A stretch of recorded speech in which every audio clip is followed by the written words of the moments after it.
Okay, we have one case left to do in the material on rape and sexual assault, and then I want to go carefully through Chapter 510 of the KRS. So please have that ready, whether you have it hard copy printed out or whether you have it on your laptop, whatever you have, please have those ready because we're going to go over that pretty carefully for its own sake, because I want you to see the provisions and how each of the offenses differs in that chapter, at least in most of that chapter.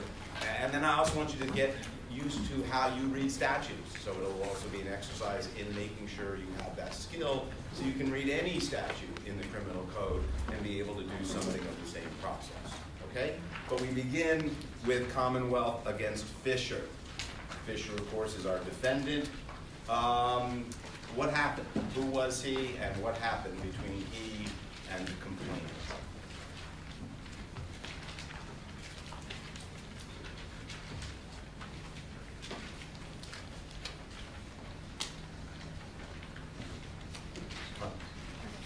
So you have an 18-year-old college freshman male and a freshman female who are in the male's dorm room. The male says that they're having rough sex and says, you want me, and initiated oral sex. Before you get to that, if you were defending Mr. Fisher, what part of their interaction would you point to support his version of events? Probably the fact that if he had marks on his body from rough sex that he did, or the fact that they were in his dorm room to begin with. Is there any context we need to add in? They had consensual sex earlier. And that's undisputed, right? The prosecution does not deny that a couple of hours before the events that are that lead to this trial, that they had engaged in consensual sex.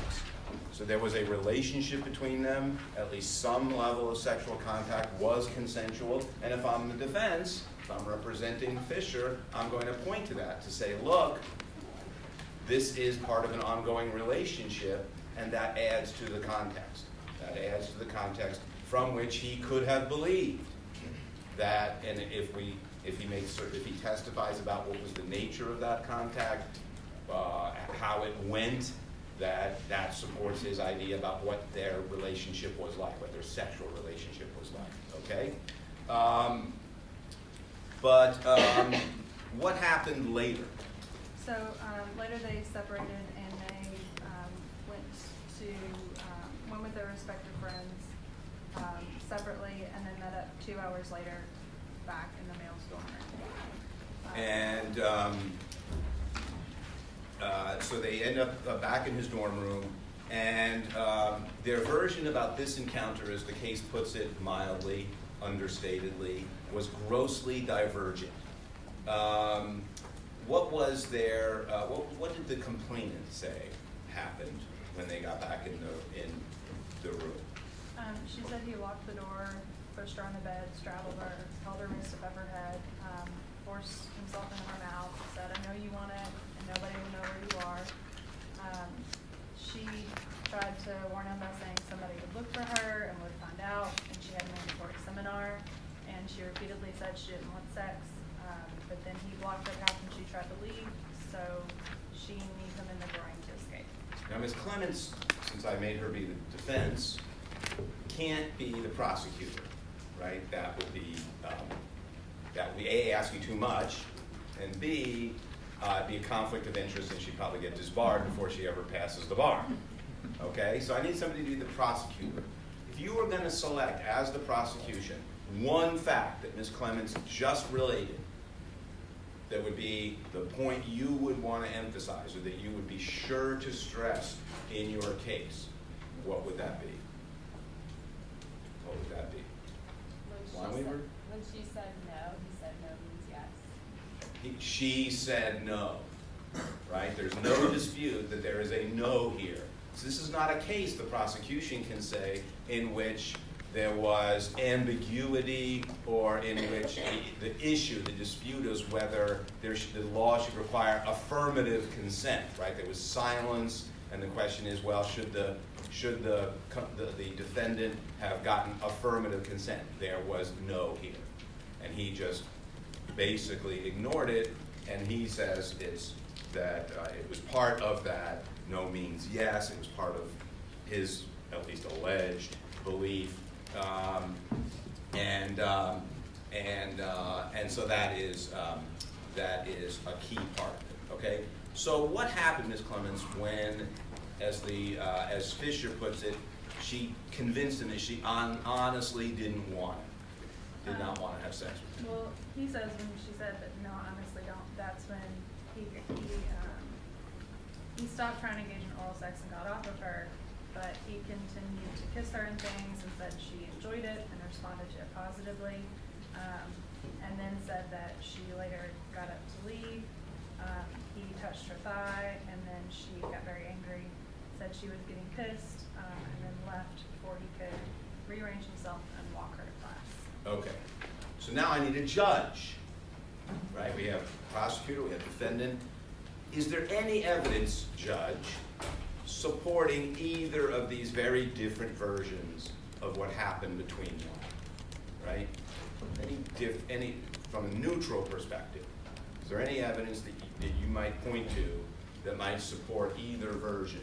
Of course, we're going to leave this to the jury. The jury decides, not the judge. But from a neutral perspective, what might support either version? Not from what he said, or not from what she said. Hold on, let me make sure I'm on the right case. Okay.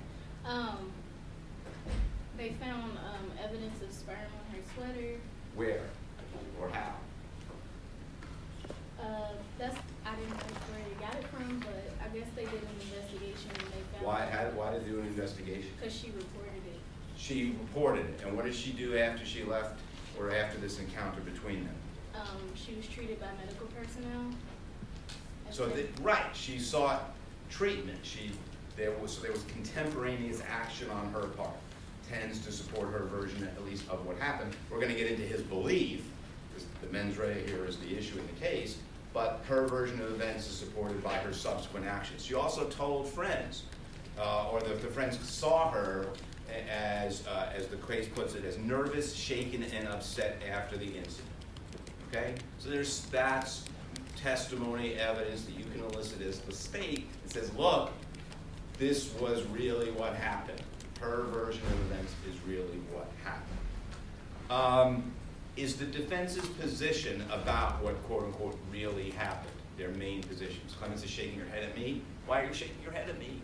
No, because they try to argue how he was sexually inexperienced and just believed that she was believed that she was a willing participant, which was reasonable given his inexperience. So we're going to talk separately, we're going to do both, about defendant. We're going to first talk about defendant's belief that there was consent. Okay? There are three possibilities here, and I think only three. You can correct me if you think I'm wrong about this when I say there's three possibilities. One possibility is that defendant's belief was correct, i.e., there was consent.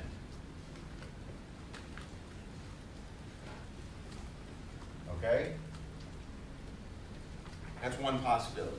If there was, then he both lacked the mens rea because he believed there was consent, and there was no actus reus because there was actually consent. It was consensual sex, and that is not the act that constitutes rape. That's one belief. That's one possibility. The belief was correct. The other two possibilities are both possibilities where the belief would be incorrect. So that's number one. Number two is defendant's belief was incorrect but reasonable.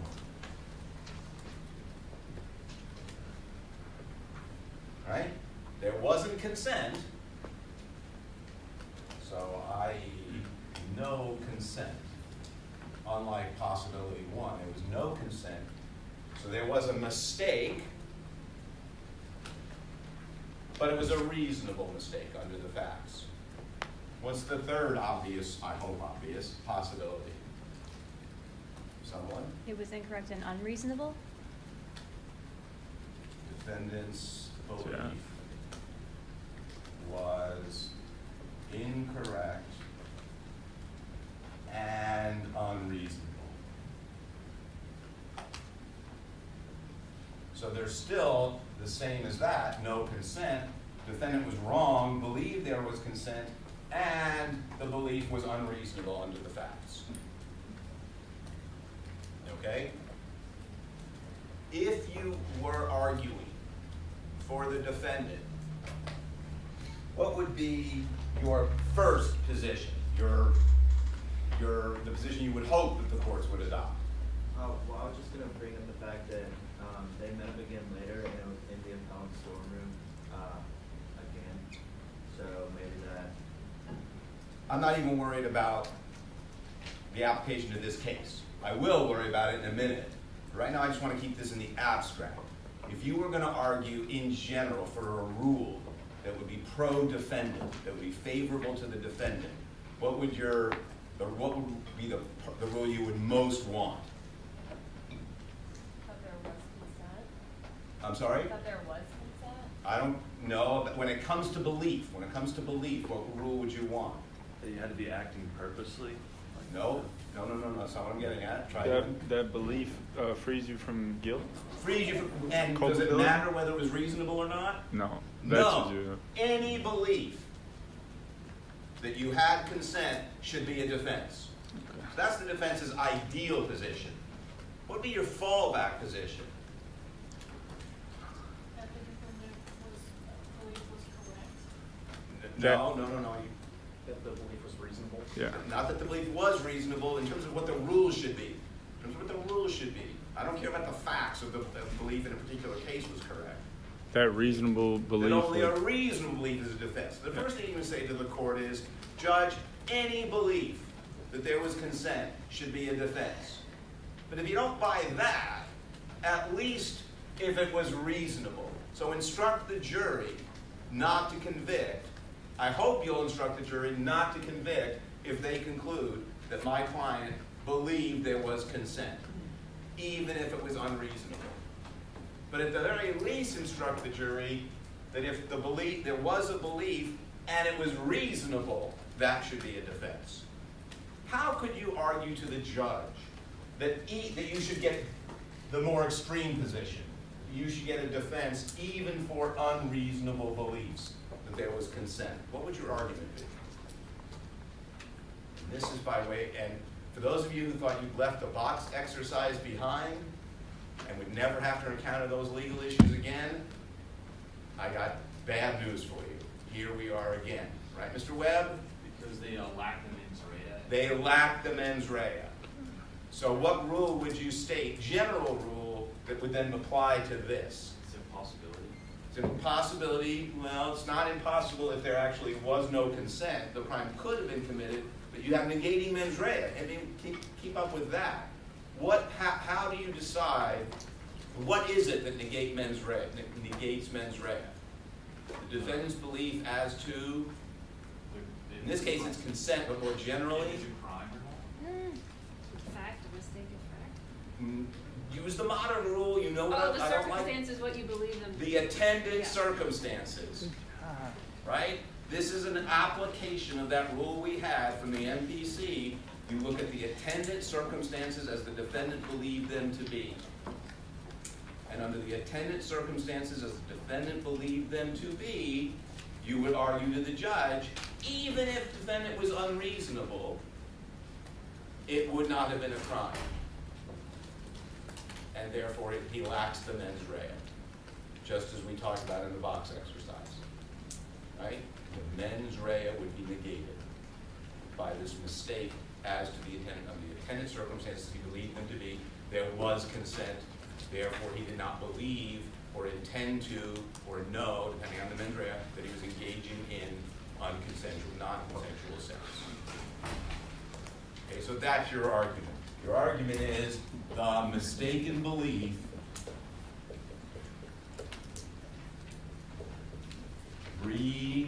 consent means that defendant's mistake as to the attendant circumstances that exist surrounding the events negated his mens rea. That's the argument. Okay, what's the problem in this case? What's the problem, the first problem the defense encounters on the appeal in this case?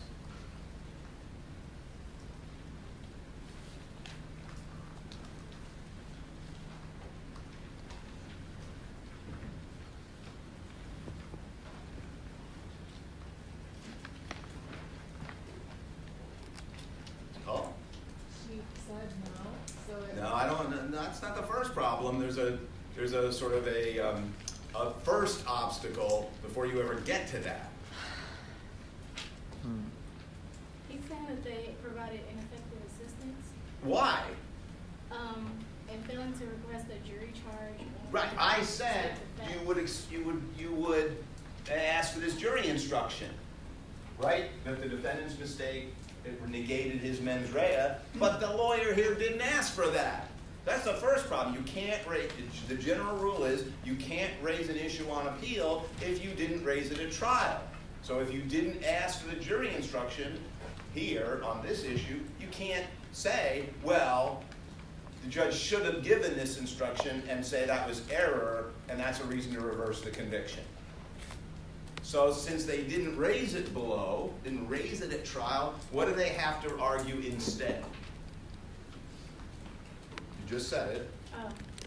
That it was ineffective assistance. That not asking for it was ineffective assistance of counsel.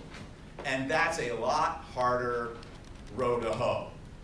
Because, to focus for just a minute on the issue of ineffective assistance of counsel, to show that counsel was ineffective to the point where it denies a defendant's constitutional rights, you have to show not just that there was error, but that no lawyer could possibly have thought that this was a good strategy, essentially, right? That it was so bad, there was no strategic reason it could have been done, there was no competent counsel could possibly have done this. That is a high, high barrier, very high, okay? What's the very first thing that you have to establish? That's not gonna be enough, but you definitely have to have at least this for ineffective assistance of counsel. What's your first part of that response? So there's three parts. The first is underlying issue of arguable merit. So, which is to say, translate that into plain English for us? Just. Underlying issue of arguable merit. Yeah, like, it just means, I think it's an issue, like, worth looking into, like, it's a big enough issue that it would have changed the case. Whoa, that's got its problems. Let's try this one. And that's even worse. The Reds are not doing well today. It's like the baseball team. The Reds are done. Like Well, so are those pens. Let's try green. Green seems to work. Much better. Ineffective assistance of counsel. At the very least, if counsel, the attorney, fails to do X, i.e. here ask for a jury instruction,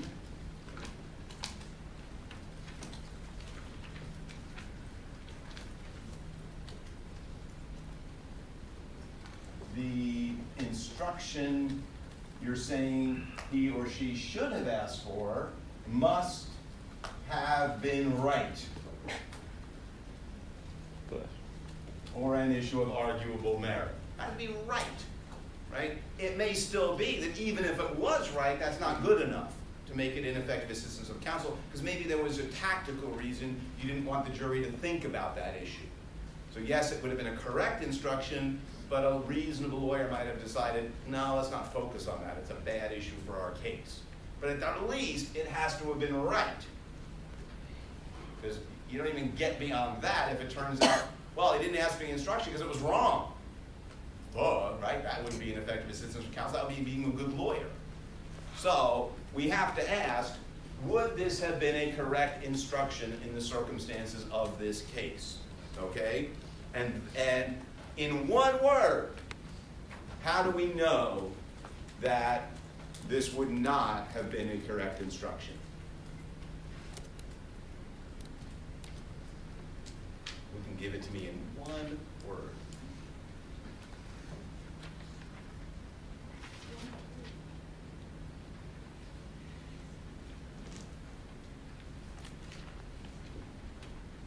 What am I usually looking for when I ask you for one word?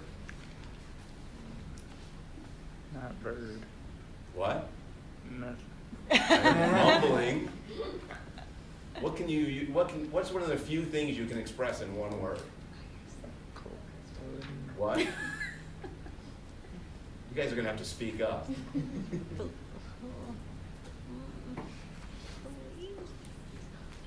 What can you give me in one word that when you can't give me in almost anything else? I would say culpability. Even Miss Harper is speechless. That's rare. Where's the lie, though? The fact that she said no. Is that one word? That's why I didn't say anything. No. That's why I didn't say You anything. can give me a case name. What case? It destroys the argument made by the defendant here. Cheek? Cheek? What case decided in this state, referenced and discussed in this case? No. Williams. Tell me about Williams. Great. Okay. Now you're regretting that. Yeah, a little bit. You knew after I asked for one word, I was going to ask for more. Yeah.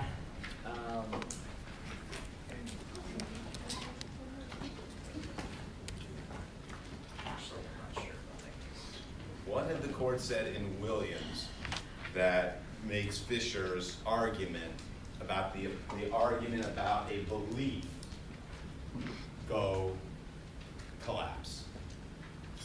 Williams? They say that if that element of the defendant's belief as to the victim's state of mind is going to be established as a defense, then that's something the legislature needs to take That's on. not what they say about Williams. No, they use Williams much more affirmatively than that. Just say it's rape if there's no consent. If what? It's rape if there's no consent. No, we're talking about belief. What is the key element that the court says, if this is present, then the fact, look on 986, that this is present, then we're not going to allow you to use a belief defense. Is it because she said no? Not because she said no. That's not the reason. Forcible compulsion. I'm sorry? They say if there's use of force or threat. Exactly. If there's use of force or threat, a person has sexual relations using force or threats of force, then he has committed rape, and it doesn't matter that he believed, even reasonably, that he had consent.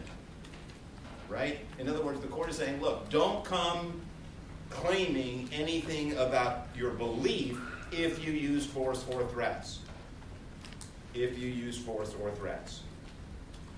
Because we're not, the court points to Williams. If force or threats were used, a defense of mistaken belief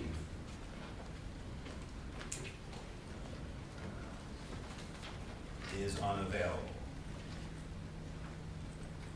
And here there was force jury could have concluded that there was force, and therefore the defense is unavailable. And since the defense is unavailable, there was no mistake for the lawyer not to ask for it, and it certainly wasn't ineffective assistance of counsel. Right? So Williams basically explodes the opportunity to argue for this. So the defendant, Fisher, has to try to deal with Williams, has to try to distinguish it. What argument does Fisher make that, oh, no, Williams, yeah, it's an obstacle for us, but this case is different? It's called? He argues that in Williams it's stranger rape, Versus, versus the relationship that the defendant had with the. and we run here into this issue of what's been the terminology of date rape, acquaintance rape, whatever terminology you want to use. He says this is different. And the court says, okay, we grant you that context might be different. On 989, the court says, in a case where we would give greater weight to what is occurring beneath the overt actions of young men and women in a situation where they know each other, but this is not one of those cases because of the allegations of physical force. Right? So the court says this is a case of a young woman alleging physical force in a sexual assault and a young man claiming that he reasonably believed he had consent. In such circumstances, Williams controls. Okay? So the use of force, the court is saying, is inconsistent with a reasonable belief that the victim consented. If you have force, you can't have the belief, and the jury doesn't need to be instructed on it. Then the court talks, or the defendant argues, that there have been changes in the understanding and the definition of rape and sexual assault, and that should make a mistaken belief defense available. And he says it's a necessity for a fair trial. And for this, the defendant cites Rhodes on page 987, where the Pennsylvania Supreme Court said force can include moral, psychological, or intellectual force, not just physical force. And the Pennsylvania legislature adopted that position as well. So he says, look, if you're going to use psychological force, that gets into the defendant's mental state, and you have to allow the jury to consider that mental state issue. And the problem is that the defendant might be applying psychological force regardless of his mental state, right? Regardless of his mental state. And so the question is, was there force? Was there force? So I want to sort of step back from Fisher. Fisher basically says, we're going to reject this mistake issue, this mistaken belief issue on mens rea. Okay?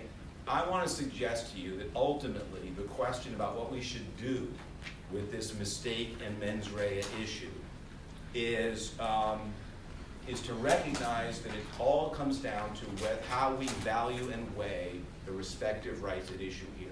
In every other criminal context, certainly for serious felonies, we would say that you have to have mens rea, and that would violate defendants' rights in a pretty fundamental way to say we're going to allow conviction where there is certainly a reasonable belief, but don't even require it to be reasonable, a genuine belief that negates mens rea, because mens rea is absent.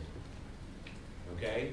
And the question is, and so if we eliminate that, if we sort of say, well, we're not going to apply that rule when it comes to rape and sexual assault, we are compromising defendants' rights that exist everywhere else throughout the criminal law. Okay, mens rea, we're not going to require it to be shown in a case where you genuinely, perhaps even reasonably believe there was consent. So what's the good reason for doing that? Is there sufficient reason for doing that? And the answer, if there is one, if there's a persuasive reason, is that unlike all these other crimes where consent is an issue, if you don't do that, you're compromising the victim's rights. Because the victim has a right not to consent. And if you say, well, there was no consent, because that's true in both 2 and 3, there was no consent. We're assuming that because obviously otherwise it wouldn't be a mistaken belief, it wouldn't be an incorrect belief. So if a victim is going to have the right not to consent, if we recognize this belief, what does that mean? It means we're compromising that right not to consent. We're saying, okay, we know you didn't consent, but we're not going to convict the defendant anyway because of this mistake. So whose right are we going to sacrifice? And where's the right balance? Are we going to sacrifice the defendant's right not to have to be not convicted in the absence of mens rea, or are we going to protect the victim's right not to consent? There's going to have to be something has to give in the balance between those. Okay? So before I tell you what Kentucky does on this, thoughts. Where do we draw the balance?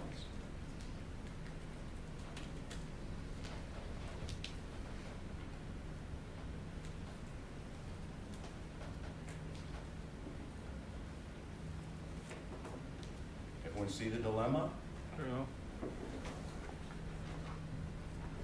Where do we draw the balance? Do we protect the concept of mens rea, or do we compromise it in this area because of the impact it would have on whether the right to withhold consent and have that respected is preserved?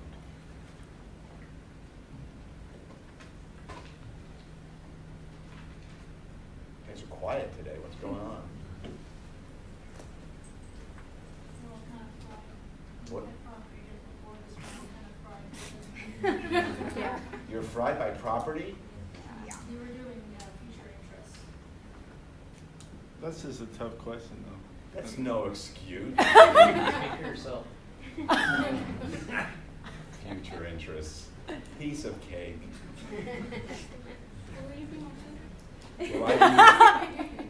Well, careful what you ask for. That road leads straight to academic probation. Having me as your tutor in property and especially future interests. You do not want that. I actually taught decedents twice, over 2 decades ago. My knowledge of that is long gone, long gone. The other reason why I think we're quiet is because it is a very difficult question to answer, and that's honestly not one that I had considered before, where there is a case where there could have actually been a genuine mistake of belief and that there was no harm that was ever intended. You're so used to hearing it one way, it's either a simple black and white answer. You're not used to hearing like, well, what if there was an actual genuine mistake?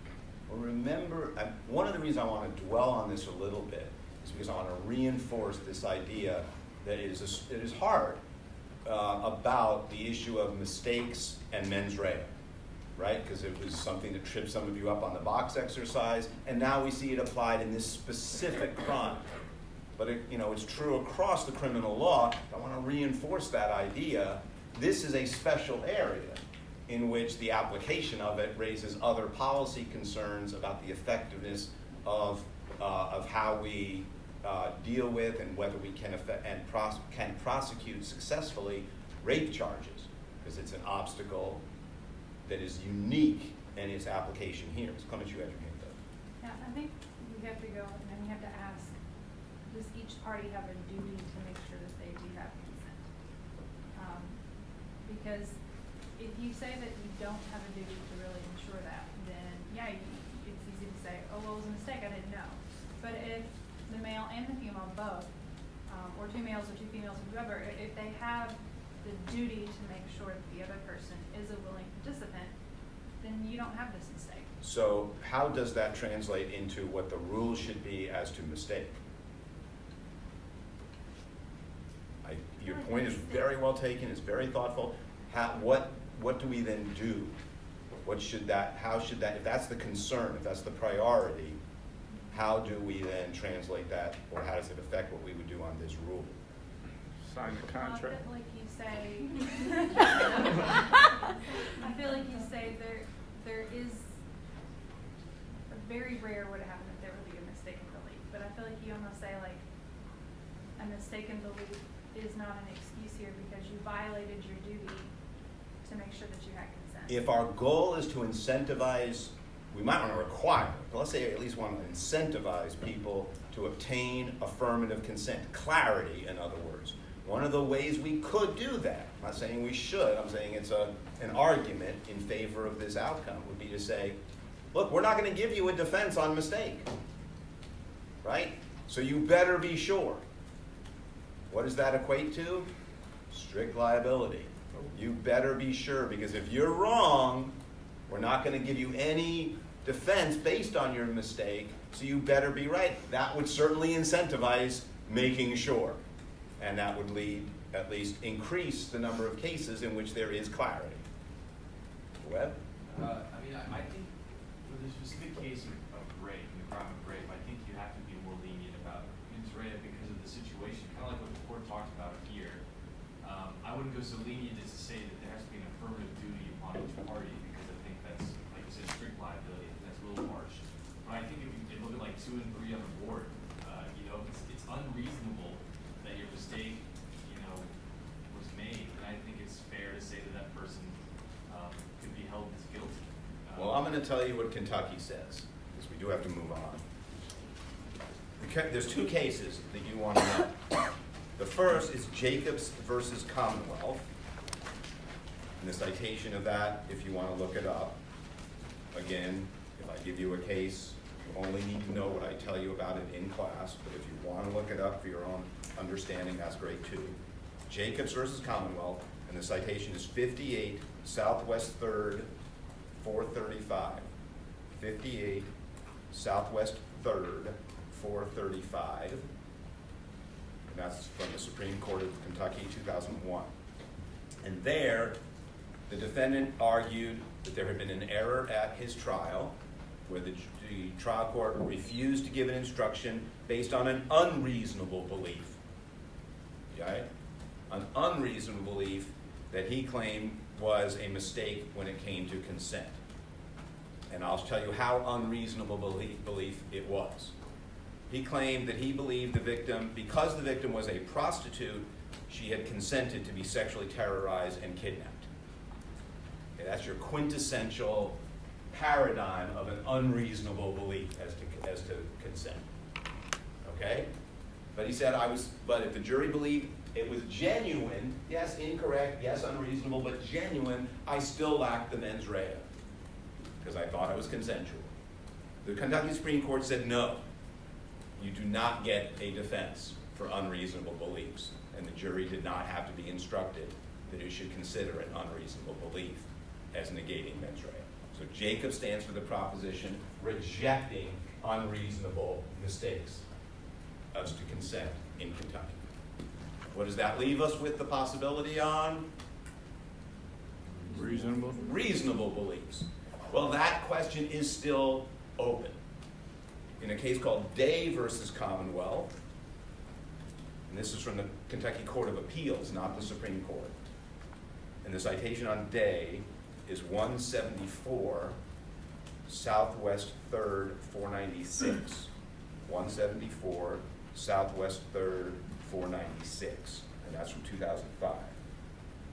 There, the issue was raised about reasonable mistakes, whether a jury instruction has to be given that the defendant had, ladies and gentlemen, jury, the defendant claims to have had a reasonable mistake of fact as to consent. If you find that he did, then you should acquit. That would be the instruction that says reasonable mistakes of fact are a defense. The Court of Appeals refused to reach it. Why? Because the defendant had not raised the issue below. So it was not raised on appeal, could not be raised on appeal. Classic example of you better raise an issue at trial if you want to raise it below. There, they did not ask for that jury instruction at trial, so they were out of luck on appeal. So this issue remains open. Maybe one of you, as a prosecutor or a defense lawyer, will have the case that ultimately answers that question. Is a reasonable mistake of fact on consent a defense under Kentucky law? Okay, questions? Not about future interests.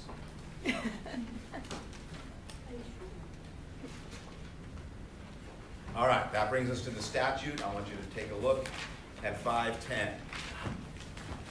510.010 through 510.145, that's the sort of whole chapter, that deals with sexual offenses. What we ordinarily think of rape, that is non-consensual sex, is divided into 4 categories: rape, sodomy, sexual abuse, and sexual misconduct. Rape, sodomy, sexual abuse, sexual misconduct. I want to go through certainly the first 2 of those, and then just sort of summarize the last. 510.040 through 060 define rape and its 3 degrees.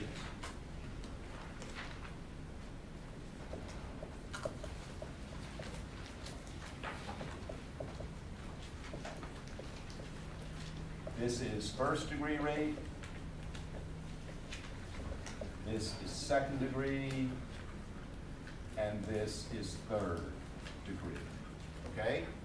You'll then see a parallel structure when we get to it for the sodomy part of the statute. Okay? First degree rape is 040. What are the elements, or what is the definition of rape in the first degree under 510.040 in Kentucky?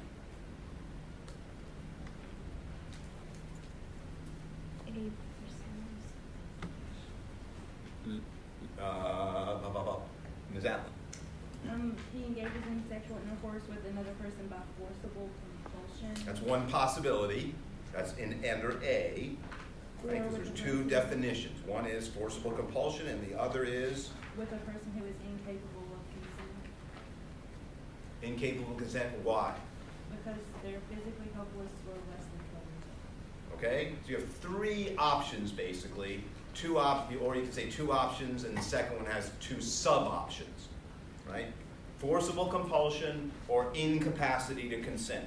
And incapacity to consent is either because of physical helplessness or the victim is under 12. Okay? And all of those, any or all of those, constitute first degree rape. And that is a Class B felony, as you see, or it can be a Class A felony under some circumstances. Okay? So that's first degree. How does that differ from second degree rape? How is second degree rape defined in 050?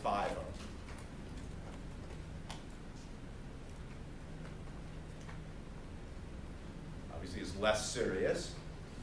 A person engages in intercourse when they are above the age of 18 and someone below the age of 40.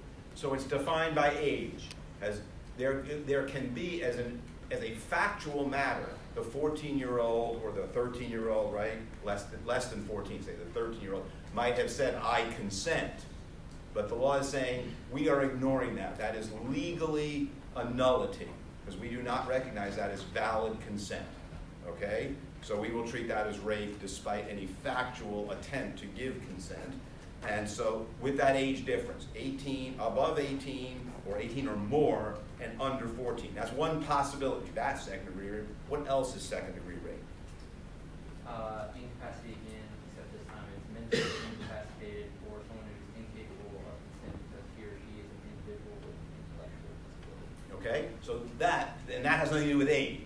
You don't have to know anything about the age of the complainant and the defendant. You just have to show this idea that the person either is mentally incapacitated or cannot consent because of an intellectual disability. And this is a Class C felony. Second degree rape is a Class C felony. Okay? Ms. Clement. If someone were like on the verge of blackout drunk, is that count as being mentally incapacitated? What do you think? You must have known I was going to say that. I mean, I would think yes, but I'm thinking is that more mental or more physical, or a combination of both? Ms. Prosecutor, what are you going to do? I mean, I would argue whatever I could, so I could argue yes. But it was. What would you argue? That someone who is highly intoxicated is not able to think rationally and respond and process. What would you argue, Ms. Prosecutor? That it was rape. What would you, it was rape, but what kind of rape? What level of rape? I would try to argue the second degree Is that what you try to argue? Well, if you could. You had your shot? The prosecution tried to argue there was rape in the first degree. Because? Because they want, obviously Well, they want the most serious charge, but, you know, people in hell want ice water, and it's not coming. They want it to be viewed as a physical disability. Not physical disability, no. But they're physically helpless. Physically helpless, right? You'd argue physical helplessness.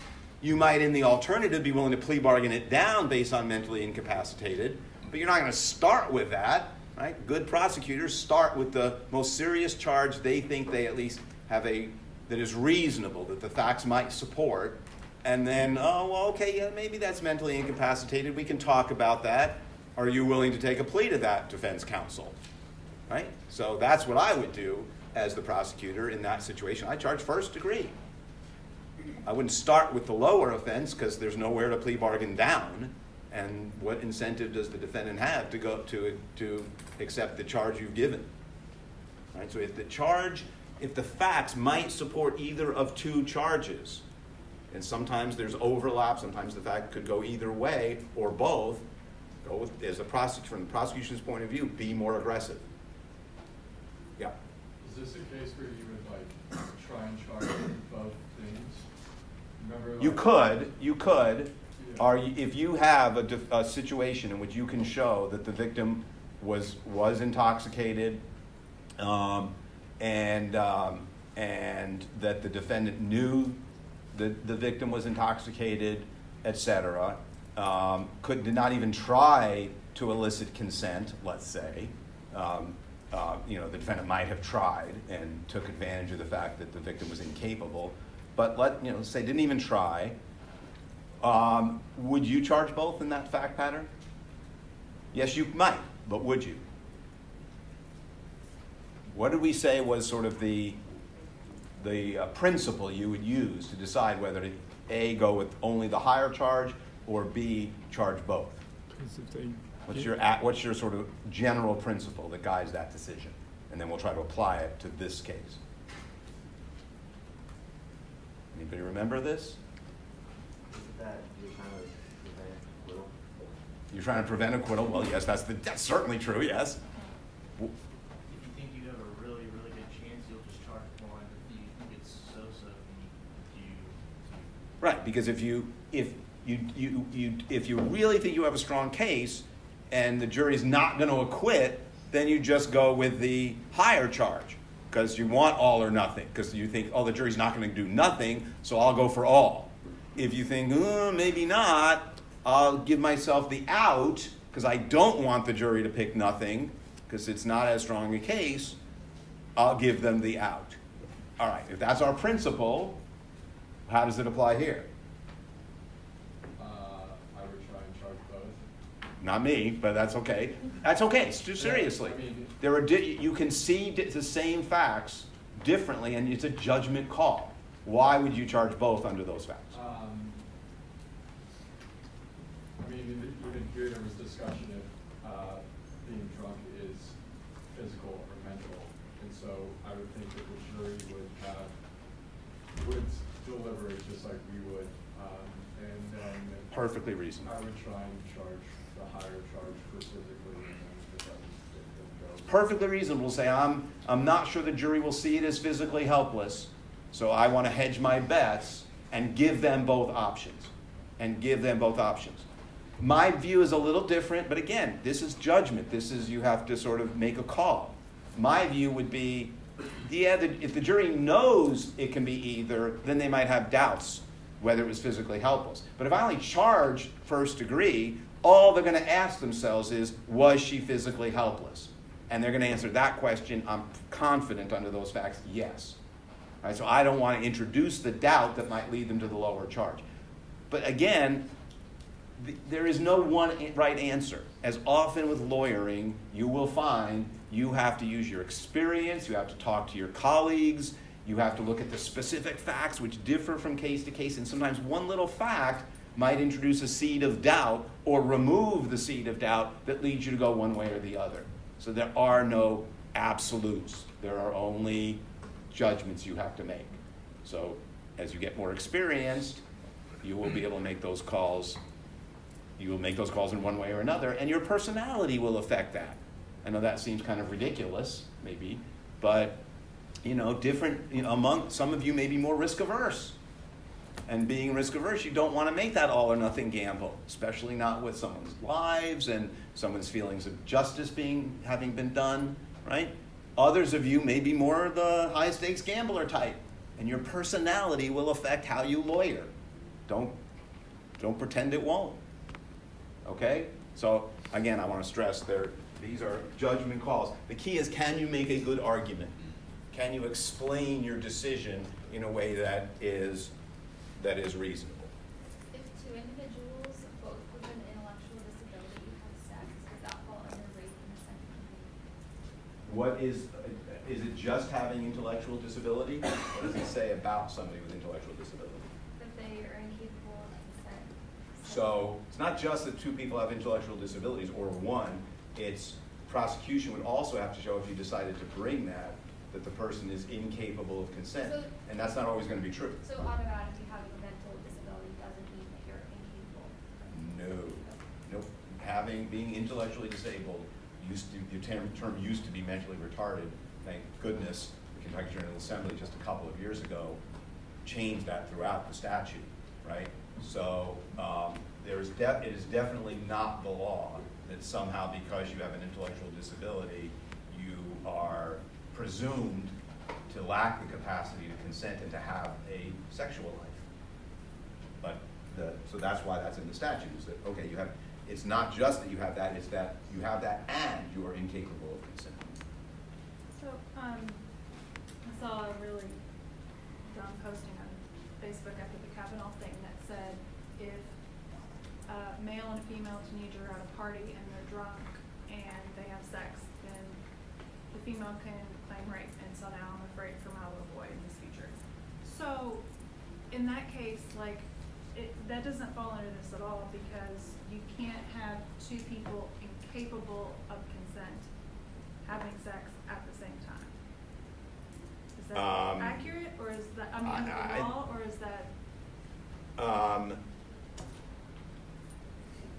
I suppose I could imagine a fact pattern in which you do have situations. I'll bet there's some people in this room who would say they remember a situation or they had a time when they engaged in sex that both people had too much to drink and both regret it afterwards.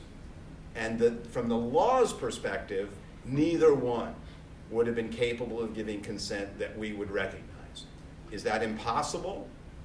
No, I don't think that's impossible. But I don't think that's the kind of case that gets charged either.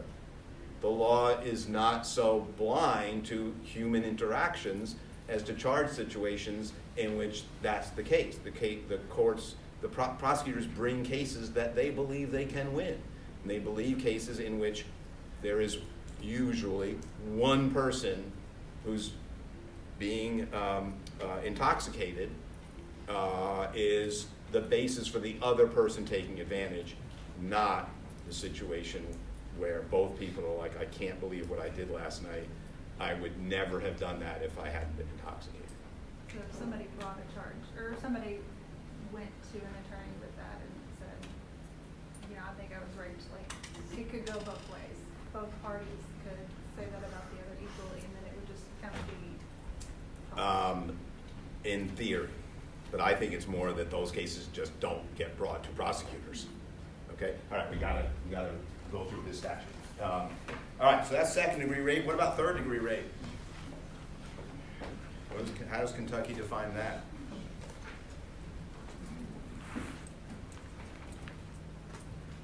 Johnson? One way is being 21 years or older and having intercourse with a person less than 16 years or older. Okay, so like second degree, there's a component or one facet of third degree that is based on age difference, right? It's not as egregious, it's not seen as serious because the victim is older, closer to being able to give consent, and we don't hold the defendant as culpable in that situation. It's still rape. We're still not saying the consent is valid.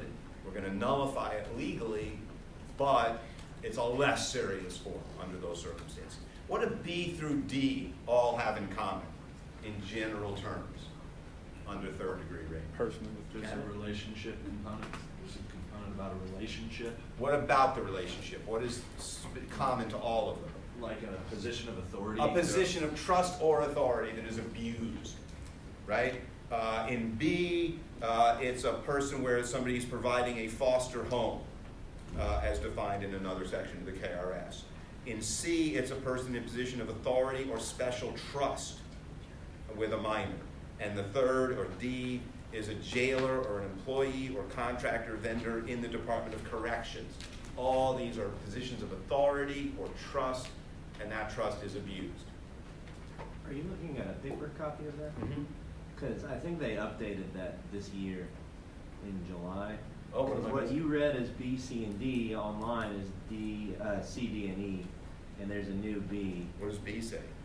B says being at least 10 years older than a person who's 16 Oh. or 17 years old at the time Nice of sexual catch. intercourse. What is it? Get the whole thing? Yeah, being at least 10 years older than a person who's 16 or 17 years old at the time of sexual intercourse, he or she engages in sexual intercourse with the person.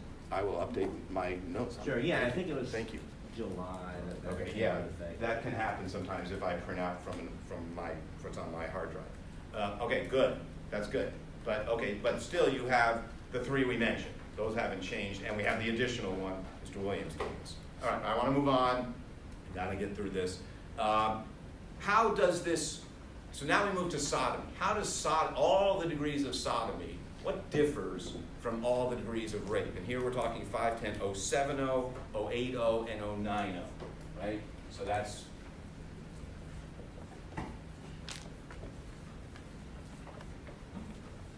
and that's first degree sodomy, second degree sodomy,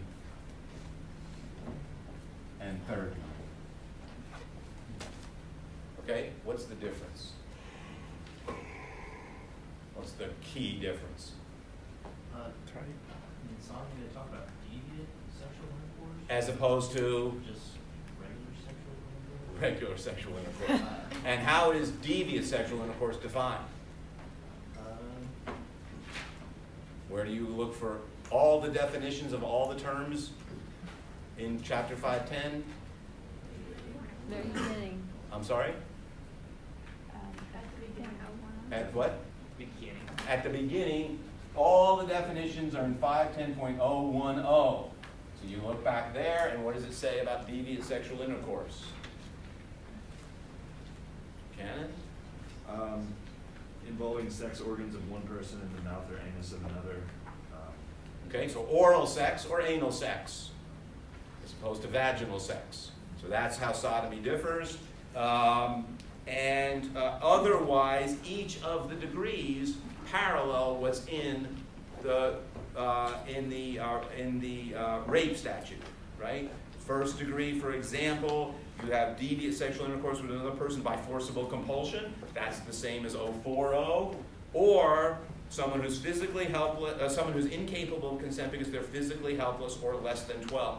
Exactly the same, just the intercourse is defined differently. Same with second degree, same with third degree. Okay, it's just move it over, change the kind of sexual act that's involved. But there's an exception to that, and that's 510.100. That doesn't parallel anything in the rape sections or subsections. What's 510.100 say?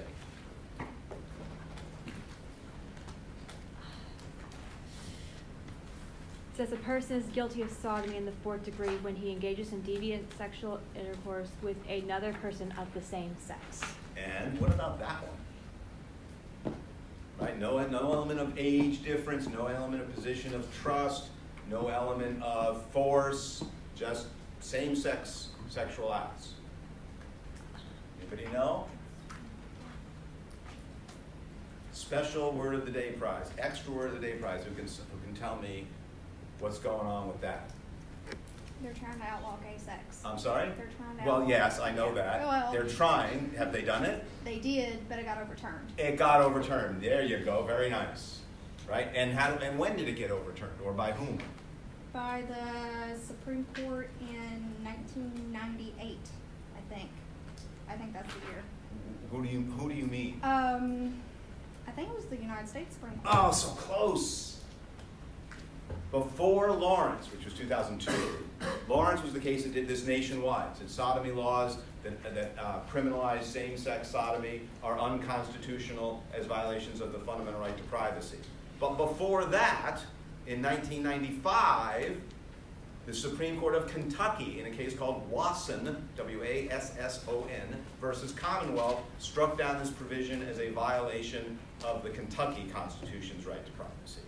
So that section, 510, is unenforceable. Obviously, if somebody engages in same-sex sodomy that is non-consensual, then it can be punished under, let's say, 070 as first-degree sodomy. But if all the prosecution has is that it's same-sex but would otherwise be perfectly legal, because it's consensual, no position of authority, all of that, then it's unenforceable because of both Wasson and Lawrence. Lawrence versus Texas, Wasson versus Commonwealth. Okay? So that's something to always keep in mind. Before you try to enforce a statute, check. Is it constitutional? Has it been overturned? Is there a reason why it's, unless it gets actually repealed by the legislature, it'll still be there on the statute books. And you don't want to miss how courts might have treated a statute like this in a way that makes you look like you haven't done your homework. Paul, did I see your hand? Okay. All right. Anything? Yeah. Why has it not been repealed? Because the Kentucky General Assembly doesn't care. Right? If I'm the Kentucky General Assembly, I'm going to put the good spin on this and put the bad spin on this. The good spin on this is why bother? We have lots of other things we have to take care of, lots of other business to tend to, lots of other needs, and we have a limited session. Why bother with something that has already been declared unenforceable? Right? It's not going to be enforced. There's not going to be prosecutions. So it's not worth the time to just do that housekeeping. The bad spin on it is that no one in the Kentucky General Assembly wants to record a vote as being in favor of sodomy. That it'll be using campaign ads against them, that somehow being against gay people is a good thing, and if you vote what's seen as for gay people, you will be punished politically. So this is a political hot potato. Even though it's been struck down, why do this? Because an anti-sodomy statute or an anti-gay statute is popular among Kentucky voters. So we're not going to do it. Or they actually agree with the sodomy statute, so they're not going to repeal it and hope for the day when it might be enforceable again. Any of those are possibilities, depending on how cynical you are or depending on your view of the General Assembly, you could adopt any one of them. Since rape is vaginal and sodomy is oral and anal, does that mean that non-consent gay sex would only be sodomy? That non-consensual gay sex would? Only be sodomy, not rape? Yes. Except, you're assuming you're talking about gay men here, right? Among gay men, yes. Are we tested, should we know that new part of the rape? You should know the current statute. Okay. This one. Yes. The fact that I left it out of my notes is no reason you should leave it out. Okay. Blame Mr. Williams for that. Don't blame me. Okay? We don't have time to talk about sexual abuse. Look at those statutes as well. Those are not quite as perfectly parallel as the rape and sodomy statutes are. There's some parallelism, but not 100%. Okay? All right, I want to at least introduce, we're not going to get to any of the cases, but I want to introduce the material on homicide. Okay? We begin, this is not in your reading, with the idea of malice aforethought. How many of you associate that term with homicide? That a murder, or at least with murder, that murder exists or occurs when somebody acts with malice aforethought. Well, it doesn't really mean what you think it means, or at least what I'm guessing that you think it means. Okay? Malice, if I was going to ask you, what is malice? What would you say malice is, Ms. Moore? I would say something kind of like evil, I guess. Okay. ill will. I don't like you, so I feel malice towards you. Okay? Malice from mal meaning bad, evil, therefore with ill intention. With ill intention. Doesn't mean any of that. Right? All of that's right. That's what we normally think of as malice. But that's not what the law means. It does. To act with malice aforethought, you don't have to have any negative feelings towards the person. Classic example of this, a hitman or hitwoman, right? Does somebody who's a hired killer, do they have any malice or ill feelings towards the target? Why do they do it? Money. They just want to get paid. They're indifferent towards the person. But trust me, that's still murder. Some might argue it's the worst kind of murder because it's like you're just doing it for money. How crass. Okay? So malice doesn't mean what we think malice means. What term would you associate with aforethought? It's called premeditation. Right? This idea that it can't have been malice aforethought unless you thought about it. Took some time, considered, do I really want to do this?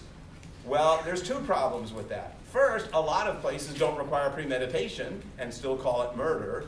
And even some of those states that allow for premeditation have a really, really loose definition of premeditation. Right? And in fact, there are some states that have a premeditation requirement in their statute, and the courts have interpreted that to mean you can premeditate for that length of time. The amount of time it takes Thanos to wipe out half of the universe's population. Spoilers. Spoilers. Salt in that wound. What? Salt in that wound. Right? That much time is premeditation. If I asked you how much time is required for premeditation, you might say, well, the courts might struggle with that. They might say, I don't know exactly how much time. It's up to the jury to look at all the facts and decide whether there was premeditation. But at the very least, this is on the not premeditated side of the line. Not so. So this term, malice aforethought, gives you nothing, is of no assistance to you. Okay? And so we're going to start from scratch. And where's the best place to start from scratch?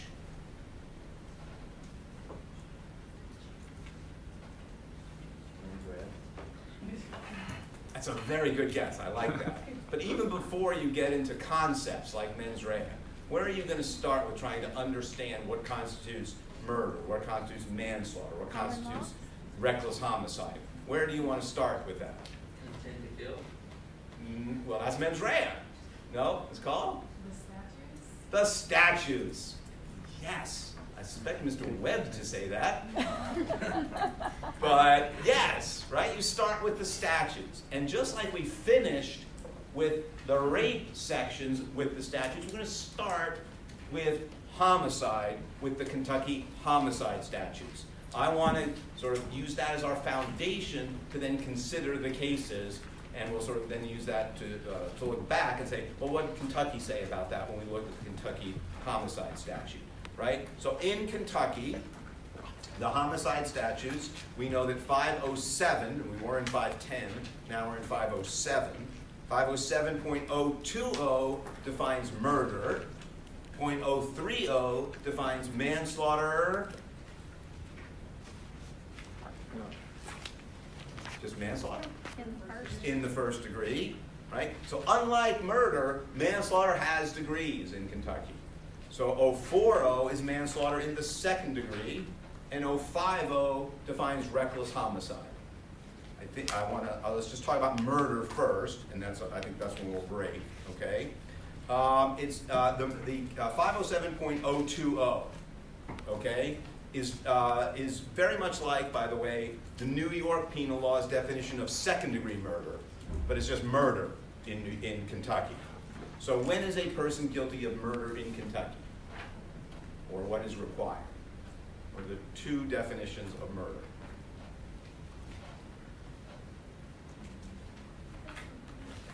It's long. It's long. Intent to cause death of another person? When you act, what intent to cause death of another person, what's that? Mens rea. The mens rea, right? You intend to cause the death of another person, and what do you do, i.e. actus reus? of whom? That person. Of that person, or. That person or a third person. Yeah. So if you intend to kill person X, you're guilty of murder if you kill person X or someone else. Or someone else. That it? For the intent for intentional murder? Except. Don't you love those excepts? Ms. Mwanga, what is the except? Except under the influence of extreme emotional disturbance, for which there was a reasonable explanation or excuse. And that would be our first introduction to this concept of EED. This used to be in the common law called heat of passion. The classic case of heat of passion is a spouse walks in on their husband or wife in the act of committing adultery. You get so enraged that you just can't control yourself and you kill both of the people, your spouse and her or his or her paramour. Okay? Heat of passion. Oh, we don't like that term anymore, so we've changed it to extreme emotional disturbance. So if there was a reasonable explanation or excuse for your reaction, I'm not saying your reaction was reasonable, but the provocation was, then it won't be murder. You may have been intentional, you may have killed somebody, but it's not. What is it if it's not murder? It's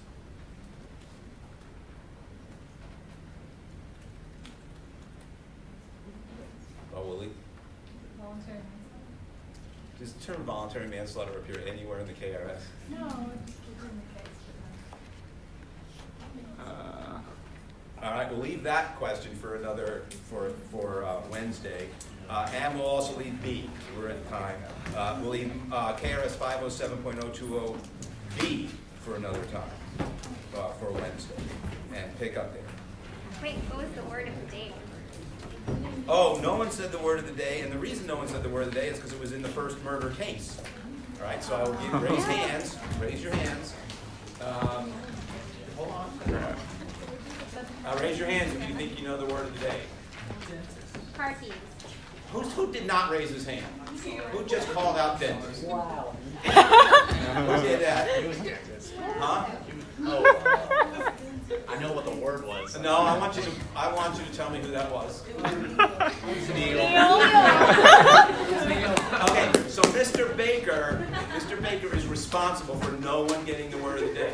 So I want you to face a really hard time for not following instructions. And anybody who comes to me and tells me what they did to Mr. Baker to make his life miserable